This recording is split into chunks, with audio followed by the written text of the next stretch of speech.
Hi, I'm DC Breaks and I'm here at DBS Institute for Industry Week, and I'm going to be talking about my career as a DJ and producer and how I've developed a number of different revenue streams working in the music industry.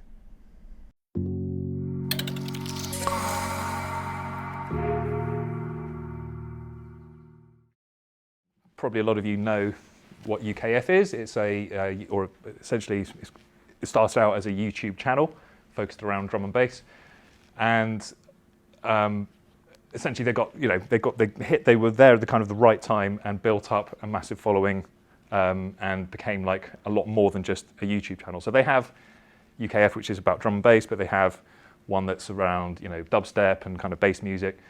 And the point is that there's sometimes different ways of working with the same company. So for us, it was a way to market our music by exposing ourselves to the reach of their channel. So for you, it might be that you need to identify something like this that has a lot of traction within the genre you're making and trying to get your music positioned on their platforms. So somebody like UKF, for example, they won't just put up any old track. There's like a whole editorial process behind which artists they're going to promote and a schedule, because they're getting sent a lot of music. And so it might be a case of finding an online channel like that and then trying to find out who's running it, and as a way to kind of get more exposure for the music.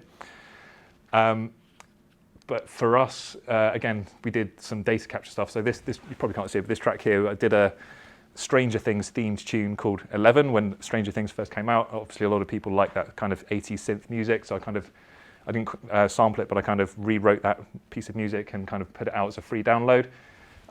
They put it on their channel, which got lots of views, but to actually download it, you have to come to our website, subscribe, getting the email data that way, and then you've got data that you can then use to tell people about your forthcoming releases, and in my case as well, obviously, like any gigs you're doing or digital products that you're creating as well. So I think data capture is a really good thing to try and start doing. The earlier you start doing it, the more kind of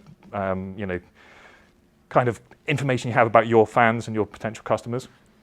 So that's something I'd recommend. But these guys, obviously, they got bigger and bigger and eventually started moving into promoting. The brand was so strong that they ended up doing nights. So we ended up playing for them at like O2 Arena in London and various other places. And then, they also have websites, so for interviews and podcasts and things like that. So I don't know for your genre what the kind of equivalent would be, but these are other avenues you can explore to promote your labels, to try and just get exposure in as many different places as possible. The first ever podcast, maybe not the first, maybe the second one we did was with UKF, and that turned out to be a really good thing for us, because at that point we had only had like a few tunes out, but that was a way for us to use their platform to put out like a full kind of artist like pre-recorded studio mix. And so for us, that kind of like really helped pick up our reputation as DJs and producers in a way, and we were able to put a lot more tracks in there than we would otherwise just have as single kind of tracks.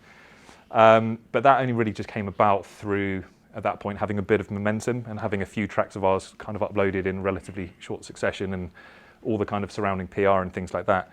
I'm not sure how regularly they still do podcasts, but obviously podcasting as a whole has like exploded in sort of recent years.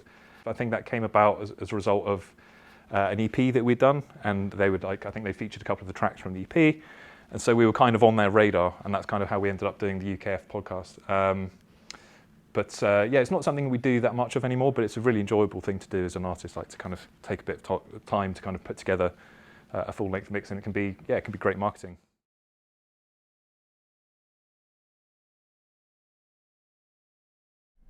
I hope you enjoyed that video. If you want to learn more about what it's like to work in the music industry, subscribe to the DBS channel now.